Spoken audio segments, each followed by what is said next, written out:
Hi అండి అందరికీ. ఇవాళ వచ్చేసి చికెన్ టమాటా కొడుతున్నాను. చికెన్ వచ్చేసి 3 పావు అంటే 3 కిలో, టమాటా వచ్చేసి 1 కిలో, ఆనియన్ పచ్చిమిర్చి 4 తీసుకున్నాను. పెద్ద సైజ్ అయితే 3, చిన్న సైజ్ అయితే 4 తీసుకోవాలి. ఇప్పుడు తయారు చేసి అండి. ఇప్పుడు స్టవ్ తీసుకొని కడాయి పెట్టుకోవాలి.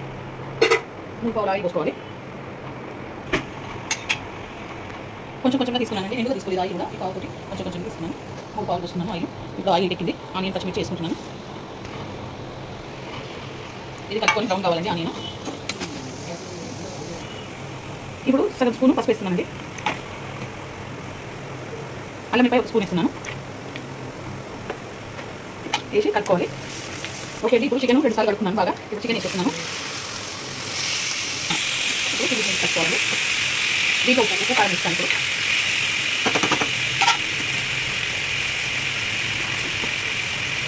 3 స్పూన్స్ ఉప్పు వేస్తున్నాను. కారం వేస్తున్నాను. సారీ, 3 స్పూన్స్ కారం, 2 స్పూన్స్ ఉప్పు వేస్తున్నాను.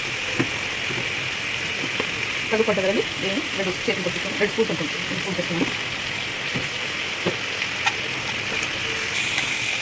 బాగా కలుపుకోండి. కొంచెం ఒక 5 నిమిషాలు మగ్గినాక అప్పుడు టమాటా వేసుకుంటాను. ఉప్పు కారంలో మగ్గాలి. ఓకే అండి. ఇది మగ్గింది చికెన్. ఇప్పుడు టమాటా వేసుకుంటున్నాను. టమాటా కొంచెం మగ్గాలి. మగ్గినాక అప్పుడు వాటర్ పోసుకోవాలి. ఓకే అండి. ఇది టమాటా మొత్తం మగ్గిపోయింది, ఉడికిపోయింది చికెన్లో. ఇప్పుడు దీంట్లో 1 లీటర్ వాటర్ పోసుకుంటాను. అంటే ముక్క మునేంత వరకు వాటర్ పోసుకుంటాను.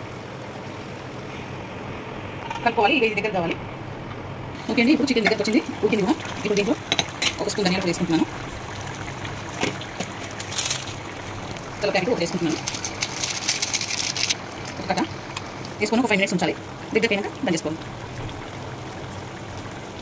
ఇప్పుడు కలుపుకోవాలండి బాగా. ఒక 5 మినిట్స్ అయితే కొంచెం మగ్గాలి కదా మసాలా. కొంచెం చికెన్ టమాటా కర్రీ రెడీ అయింది. ఈ వీడియో కనుక నచ్చితే లైక్ చేయండి, షేర్ చేయండి, కామెంట్ చేయండి, సబ్స్క్రైబ్ చేయండి. చాలా బాగుంటుంది. ట్రై చేయండి. చపాతీలో కానీ, రోటీస్లో కానీ, రైస్లో కానీ అన్ని